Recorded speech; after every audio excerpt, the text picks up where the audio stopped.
Hello everyone, good morning, welcome to knowledge account. আমরা দেখবো 24 জুলাই 2025 এর ডেলি কারেন্ট অ্যাফেয়ার্স, তার সাথে সাথে রিলেটেড স্ট্র্যাটেজি। যেমন আজকের ফার্স্ট কোয়েশ্চেন, কোন দেশ 2025 সালের দাবা বিশ্বকাপ আয়োজন করবে? 2025-এ যে দাবা বিশ্বকাপ হবে এটা কোথায় হবে? ভেন্যু কোথায়? ভারত, আমাদের ইন্ডিয়াতে হবে। মোস্ট ইম্পর্টেন্ট একটা কোয়েশ্চেন, যে কোনো পরীক্ষাতে তোমরা হয়তো এটা দেখতে পারো। এই রিলেটেড ইম্পর্টেন্ট ইনফরমেশনগুলো দেখে নাও। 30 অক্টোবর থেকে 27 নভেম্বর পর্যন্ত 2025-এ দাবা বিশ্বকাপটা হবে। 2022 এরকম দাবা অলিম্পিয়াড, টাটা স্টিল, দাবা ভারত, এখানে অ্যাকচুয়ালি মানে দেখো প্রধান প্রধান যে দাবা ইভেন্ট হয়েছে আর কি ভারতে অনুষ্ঠিত হয়েছে এর আগে। 2024-এ বিশ্ব জুনিয়র আন্ডার 20 চ্যাম্পিয়নশিপ হয়েছে। 2025-এ মহিলা গ্র্যান্ড প্রিক্স হয়েছে। তো এই তিনটেও পাশাপাশি দেখে নেবে। যদি এইটা জিজ্ঞাসা করা হয়, ফট করে ভাববে না যে 2022 সালের কারেন্ট অ্যাফেয়ার্স দিচ্ছে। কেমন? আচ্ছা, চেস রিলেটেড আরো ইনফরমেশন দেখে নাও। এমটিএস এ তোমাদের এখানে এসেছে, সিজিএল এসেছে, দিল্লি কনস্টেবল পুলিশ এসেছে, ডাব্লিউবিপি তে এসেছে। দাবা বোর্ডে বর্গক্ষেত্রের সংখ্যা 64, টোটাল 64টা স্কোয়ার থাকে। বর্গক্ষেত্রটার রং সাদা আর কালো, মানে 32টা সাদা 32টা কালো থাকে, আর 16টা একই রঙের দাবা থাকে। দাবা খেলায় ব্যবহৃত সাদা রুকের সংখ্যা হচ্ছে 2টো। Trophies and cup related to chess: Naidu trophy, হৈতান trophy, Limca trophy, Linares city trophy, world cup, FTX crypto cup. এটা তোমাদের সিজিএল 2023-এ জিজ্ঞাসা করেছিল। দেখো, বিশপ গ্যাম্বিট, চেকমেট, এটাও দিল্লি পুলিশ কনস্টেবল এসেছিল। স্টেলমেট, পাউন, ঠিক আছে, গ্র্যান্ড মাস্টার। এরকম ভাবে সমস্ত স্ট্র্যাটেজিকেটাই তোমাদের এইরকম ভাবে আমি করে দিয়েছি প্রাপ্তি বা বুলেট ব্যাচে। যারা যারা প্রাপ্তি বা বুলেট ব্যাচে আছো তারা জানো, যারা নেই তোমরা প্রাপ্তি বুলেট ব্যাচে আসতে পারো, জয়েন করতে পারো। ভারতের গ্র্যান্ড মাস্টারের তালিকা যদি দেখা যায়, 2025 পর্যন্ত মোট 87 জন গ্র্যান্ড মাস্টার হয়েছেন। সেকেন্ড দিব্যেন্দু বড়িয়া 1991-এ, সিজিএল 2023-এ এসেছিল। 78তম grand master Kaustav Chatterjee, CHSL 2023 এসেছিল। দাবাতে অসামান্য অবদানের জন্য শ্রীমতী ভক্তি প্রদীপ কুলকার্নি অর্জুন পুরস্কার 2022-এ ভূষিত হয়েছিলেন। সিজিএল 2023 ওটা জিজ্ঞাসা করা হয়েছিল। ঠিক আছে, দাবা রিলেটেড কারেন্ট অ্যাফেয়ার্স আসে। 2024-এর ডিসেম্বর পর্যন্ত ভারতের মোট 25 জন মহিলা গ্র্যান্ড মাস্টার হয়েছে। প্রিয়াঙ্কা নুট্টাকি 23তম, 2022 সালে হয়েছিল। সিজিএল 2023-এ এসেছে। আর এই ফাইড ফুল ফর্ম হচ্ছে ফেডারেশন ইন্টারন্যাশনাল, তোমার হচ্ছে এইচএস, এটা তোমার দিল্লি পুলিশ কনস্টেবল এসেছে। তোমরা প্রত্যেক দিনের কারেন্ট অ্যাফেয়ার্স গুলোর যে মান্থলি কম্পাইলেশন A4 সাইজের পিডিএফ, সমস্ত মাসের কারেন্ট অ্যাফেয়ার্স, এক্সট্রা স্ট্র্যাটেজিকে, হোমওয়ার্কের কোয়েশ্চেন্স, এক্সট্রা স্ট্র্যাটেজিকের যে টেবিল হয়, সমস্ত কিছুটা একটা জায়গায় A4 সাইজে প্রত্যেক মাসের কারেন্ট অ্যাফেয়ার্সে পেয়ে যাবে। আর এগুলো A4 সাইজের পিডিএফ এ রয়েছে তোমাদের 80-90 পাতার মতো। স্বল্প মূল্যে তোমরা ইবুক থেকে এটা কালেক্ট করতে পারবে। এমটিএস ব্যাচ তোমাদের চলছে, এখানেও তোমাদের এইভাবে স্ট্র্যাটেজিকে করানো হচ্ছে উইথ টেস্ট সিরিজ। উইকলি 2টো করে টেস্ট সিরিজ তোমরা এখানে পাবে। আর এখানে বুলেট ব্যাচ রয়েছে, রেলওয়ে গ্রুপ ডি ব্যাচ রয়েছে, এগুলো সবকটাই উইথ টেস্ট সিরিজ ব্যাচ। আর এই দুটো ব্যাচে, এখানে এই ব্যাচগুলোতে তোমাদের এইভাবেই স্ট্র্যাটেজিকের একদম ডিটেলস টপিক করানো হয়েছে। যেরকম ভাবে তোমাদের এনটিপিসি এবারে পরীক্ষায় জিজ্ঞাসা করেছে, ঠিক সেভাবেই তোমাদেরকে ডিটেলসে কভার করা হয়েছে ব্যাচগুলোতে, প্রাপ্তি আর বুলেট ব্যাচে। রেলওয়ে গ্রুপ ডিটাও তাই। তো এগুলোতে তোমরা যুক্ত হতে পারো। আরো ডিটেলসে জানার জন্য উপরে যে নাম্বার রয়েছে ওই নাম্বারে হোয়াটসঅ্যাপ অথবা কল করে যুক্ত হয়ে যাও। A to Z solid preparation এবং ঠিকঠাক প্রিপারেশন নেওয়া শুরু করে দাও আজকে থেকে। নলেজ অ্যাকাউন্টের অ্যাপটা ডাউনলোড করে নাও, ডেসক্রিপশন বক্সে আছে, ওখানে কোর্সে গিয়ে তোমরা এগুলো চেক করো, কি কি আছে না আছে তোমরা চেক করতে পারবে। নেক্সট, 2025 সালের ওরিয়েন্টাল কাপ যুব ফুটবল টুর্নামেন্ট কোথায় অনুষ্ঠিত হচ্ছে? এটা অনুষ্ঠিত হচ্ছে ডক্টর আম্বেদকর স্টেডিয়ামে। তৃতীয় ওরিয়েন্টাল কাপ নতুন দিল্লির ডক্টর আম্বেদকর স্টেডিয়ামে শুরু হয়েছে। 36টা দল অংশ নিয়েছে, 24টা ছেলে 12টা মেয়ে। টুর্নামেন্টটা স্কুল ফুটবল প্রতিযোগিতা এবং সম্প্রদায়ের অংশগ্রহণের উপর জোর দেয়। তারপরে কোন কেন্দ্রশাসিত অঞ্চল 2025 সালে ওয়ান টাইম রেগুলারাইজেশন স্কিম বা OTRS চালু করেছে? OTRS করেছে হচ্ছে তোমার Puducherry. One time regularisation scheme 2025, উদ্যোক্তা পুদুচেরি সরকার। অনুমোদিত নির্মাণ আর ভবন পরিকল্পনা লঙ্ঘনের বৈধতা প্রদান। পূর্বে পুদুচেরিতে বহু নির্মাণ অনুমোদন ছাড়া তৈরি হয়েছে, সেগুলোকে বৈধতা প্রদান করা। ভবিষ্যতে আইনি সুরক্ষা আর নগর পরিকল্পনার নিয়ম মেনে চলা নিশ্চিত করা।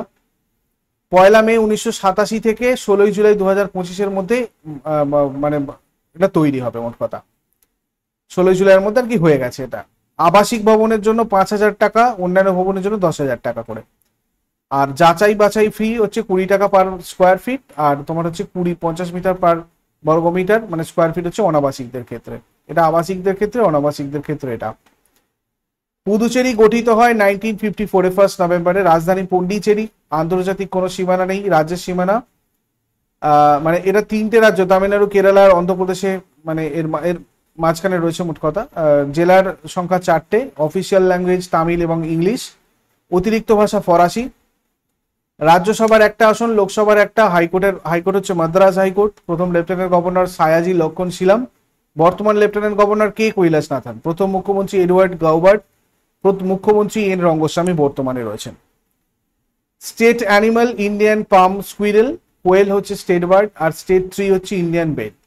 তারপর 2025 সালে টি20 ক্রিকেটে দ্বিতীয় দ্রুততম 100 উইকেট টেকার্স ভারতীয় মহিলাকে দীপ্তি শর্মা। অলরাউন্ডার দীপ্তি শর্মা এখন মহিলাদের টি20তে দ্বিতীয় সর্বোচ্চ উইকেট টেকার। 145টা উইকেট নিয়ে দীপ্তি শর্মা মহিলাদের টি20তে 100টা উইকেট পূর্ণ করা প্রথম ভারতীয়। মেগান শাট অস্ট্রেলিয়ার 151, নিন্দাদার পাকিস্তানের 144, দীপ্তি শর্মা ভারতের 144, সোফি এক্লেস্টন ইংল্যান্ডের 138, হেনরিয়েট ইসিমুয়ে রুয়ান্ডার 132। তারপরে মণিপুর রাজ্যের নতুন মুখ্য সচিব হিসেবে কাকে নিযুক্ত করা হয়েছে? মণিপুর রাজ্যের নতুন মুখ্য সচিব পুনিত কুমার গোয়েল।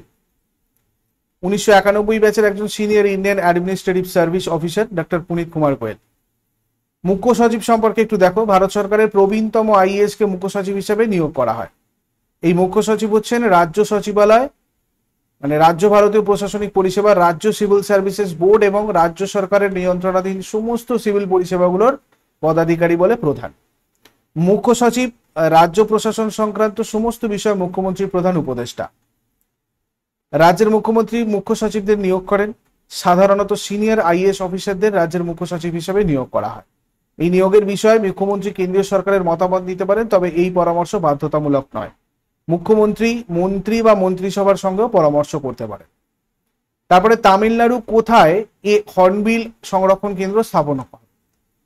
এটা হর্নবিল সংরক্ষণটা হচ্ছে তোমার আন্নামালাই টাইগার রিজার্ভ। এটা হর্নবিল সংরক্ষণের জন্য একটা সেন্টার অফ এক্সেলেন্স হচ্ছে। বিলুপ্তপ্রায় প্রজাতি সংরক্ষণ তহবিল থেকে 1 কোটি টাকার জন্য বরাদ্দ করা হয়েছে আন্নামালাই টাইগার রিজার্ভে। এটা ভারতের তামিলনাড়ু রাজ্যের একটা বাঘ সংরক্ষণাগার এবং বন্যপ্রাণী অভয়ারণ্য। কোয়েম্বাটোর থেকে 110 কিলোমিটার দূরে রয়েছে। আগে এটা ইন্দিরা গান্ধী বন্যপ্রাণী অভয়ারণ্য এবং জাতীয় উদ্যান নামে পরিচিত ছিল, এখন সেটা আন্নামালাই হয়ে গেছে। তারপরে সংবিধানের কোন ধারা অনুযায়ী উপরাষ্ট্রপতি জগদীপ ধনখড় পদত্যাগ করেছেন? উপরাষ্ট্রপতি জগদীপ ধনখড় পদত্যাগ করেছেন ধারা 67A অনুযায়ী। ভারতের 14তম উপরাষ্ট্রপতি জগদীপ ধনখড় 21 জুলাই 2025 স্বাস্থ্যগত কারণে পদত্যাগ করেছেন। রাজ্যসভার চেয়ারম্যান হিসেবেও দায়িত্ব পালন করতেন। এক্স অফিসিও চেয়ারম্যান আমরা জানি উপরাষ্ট্রপতি হন। 11 অগস্ট 2022-তে 5 বছরের জন্য তিনি শপথ নিয়েছিলেন। সংবিধানের 67 ক অনুযায়ী উপরাষ্ট্রপতি রাষ্ট্রপতিকে পদত্যাগপত্র দিতে পারেন। রাষ্ট্রপতি দ্রৌপদী মুর্মুকে পদত্যাগপত্র তিনি জমা দেন। তিনি ভারতের 3য় উপরাষ্ট্রপতি যিনি মেয়াদ পূর্বে পদত্যাগ করলেন। এর আগে ভিভি গিরি করেছিলেন, ভৈরব সিং শেখাওয়াতও করেছিলেন। ভিভি গিরি 3য় উপরাষ্ট্রপতি ছিলেন। রাষ্ট্রপতি জাকির হোসেনের মৃত্যুর পর ভারপ্রাপ্ত রাষ্ট্রপতি হয়েছিলেন। রাষ্ট্রপতি নির্বাচনে অংশ নিতে উপরাষ্ট্রপতির পদ থেকে পদত্যাগ করেছিলেন। পরে রাষ্ট্রপতি নির্বাচনে জিতে 4র্থ রাষ্ট্রপতি হন। আর ভৈরব সিং শেখাওয়াত 11তম উপরাষ্ট্রপতি ছিলেন। রাষ্ট্রপতি নির্বাচনে প্রার্থী হন, কিন্তু প্রতিভা পাটিলের কাছে পরাজিত হন। পরাজয়ের পর তিনি পদত্যাগ করেন। উপরাষ্ট্রপতির পদ শূন্য হলে ভারপ্রাপ্ত উপরাষ্ট্রপতি, সংবিধানে কোনো ভারপ্রাপ্ত উপরাষ্ট্রপতির কথা অ্যাকচুয়ালি মানে ব্যবস্থার কোনো সিস্টেম নেই।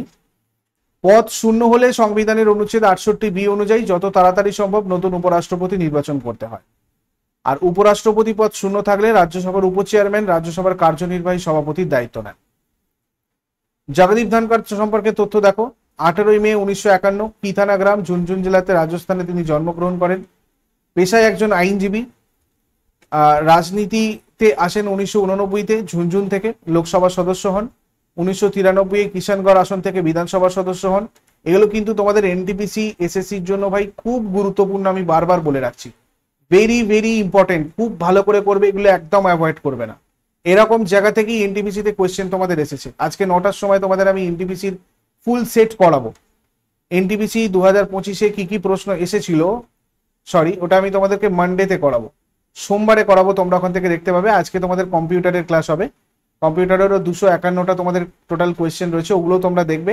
আজকে 9টার সময় 9 AM এ তোমাদের লাইভ হবে, অবশ্যই সবাই জয়েন করো ক্লাসে। যাই হোক, মন্ত্রী 1990-এ তিনি সংসদীয় বিষয়ক রাষ্ট্রমন্ত্রী হয়েছিলেন এবং পশ্চিমবঙ্গের রাজ্যপাল হয়েছিলেন 2019 সালে, 2022 পর্যন্ত ছিলেন, তারপরে উপরাষ্ট্রপতি 2022 থেকে তিনি হন। তারপরে আন্তর্জাতিক গণিত অলিম্পিয়াড 2025-এ ড্যাশেতে ভারত 3টে স্বর্ণপদক জিতেছে, 7ম স্থান অর্জন করেছে। তো এটা দেখো অস্ট্রেলিয়াতে। 66তম আন্তর্জাতিক গণিত অলিম্পিয়াড IMO 2025-এ ভারত 3টে স্বর্ণপদক, যার মধ্যে 2টো রৌপ্য পদক, মানে 3টে সোনা, 2টো রূপো, 1টা ব্রোঞ্জ, আর কি টোটাল 6টা পদক পেয়েছে। আর এই ইভেন্টটা অস্ট্রেলিয়ার সানশাইন কোস্টে হয়েছিল। হোমি ভাবা সেন্টার ফর সায়েন্স এডুকেশন দ্বারা মুম্বাইতে ঘোষণা করা হয়েছিল এটা। কারা কারা স্বর্ণপদক জিতেছে? Kanav Talwar from Delhi, Arav Gupta from Delhi, Aditya Mangudi from Maharashtra. রূপ পদক পেয়েছে Abel George Mathew from Karnataka, Adish Jain from Delhi, and bronze পদক পেয়েছে অর্চিত মানস ফ্রম দিল্লি। তারপরে মহারাষ্ট্র সরকার কোন ইনস্টিটিউটের সাথে যুক্ত হয়ে যুবকদের ক্রিয়েটার অর্থনীতির জন্য প্রশিক্ষণ দিচ্ছে? তো এটা হচ্ছে film and television institute of ইন্ডিয়ার সাথে মহারাষ্ট্র সরকার যুক্ত হয়ে এটা করছে। গ্রামীণ যুবকদের ক্রিয়েটার্স অর্থনীতির প্রশিক্ষণ আর শংসাপত্র প্রদান করবে মহারাষ্ট্র সরকার, প্রশিক্ষণ দিয়ে সার্টিফিকেট দেবে।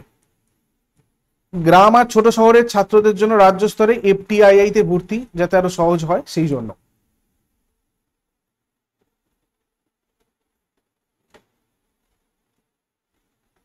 তারপরে LIC বীমা সখী যোজনা প্রচারের জন্য গ্রামীণ উন্নয়ন মন্ত্রকের সাথে একটা মেমোরান্ডাম অফ আন্ডারস্ট্যান্ডিং স্বাক্ষর করেছে।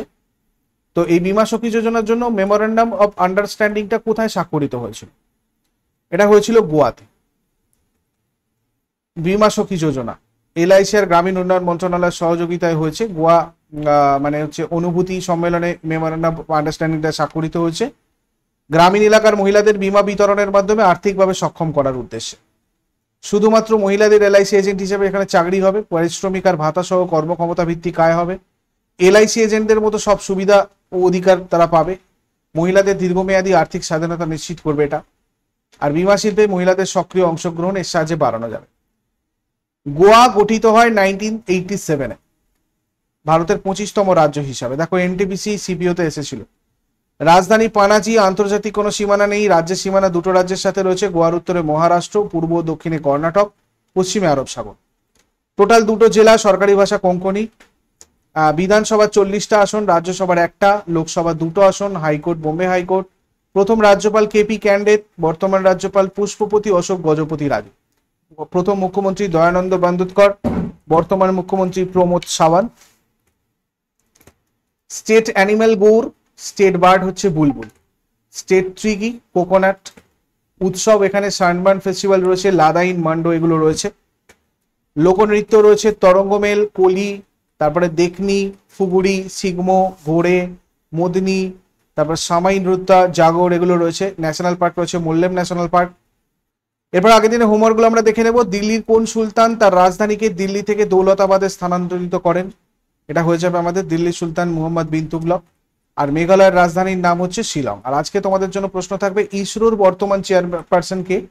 কোন দেশের প্রধানমন্ত্রী 2019 সালের শান্তির জন্য নোবেল পুরস্কার পান? শেষকালে এই দুটোর উত্তর আমাকে কমেন্টে জানাও। চট করে আগের দিনের গুলো কুইক রিভাইজ করে নেবো। যারা যারা লাইভে রয়েছে অ্যান্সার করার চেষ্টা করো। 23 জুলাইয়ের কারেন্ট অ্যাফেয়ার্স কি কি ছিল না? 2025-এ জুন মাসের ICC সেরা মহিলা খেলোয়াড় কে হয়েছে?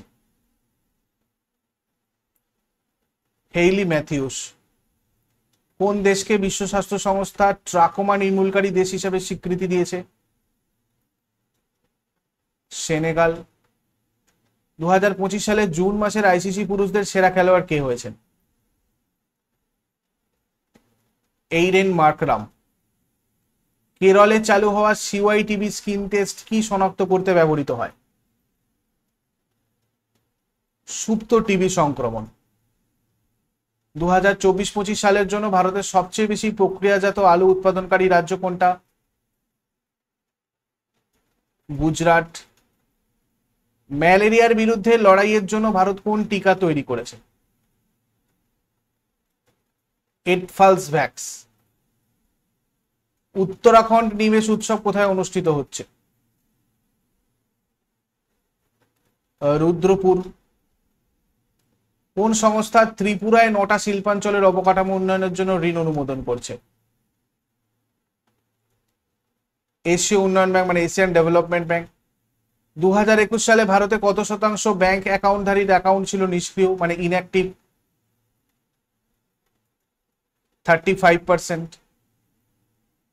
ইনকয়েস ওপেন সোর্স ওশান সার্ভিসের জন্য জাতীয় ভূস্থানিক পুরস্কার জিতেছে। এই ইনকয়েস কোন মন্ত্রকের অধীনে একটা স্বায়ত্তশাসিত সংস্থা? ভূবিজ্ঞান মন্ত্রক। ফিট ইন্ডিয়া সাইক্লিং ক্যাম্পেইন কোথায় আয়োজন করা হয়েছে? বারাণসী। এগুলো ছিল তোমাদের আগের দিনের কোয়েশ্চেন। ইউজফুল বলে মনে হলে লাইক করো, শেয়ার করো, কমেন্ট করে ফিডব্যাক জানাও। আর প্রতিদিন সকাল 6টার সময় ডেইলি কারেন্ট অ্যাফেয়ার্স এর আপডেটের জন্য নলেজ অ্যাকাউন্টকে সাবস্ক্রাইব করে বেল আইকন প্রেস করে অলে ক্লিক করে নাও। Thank you so much, take care, have a great day.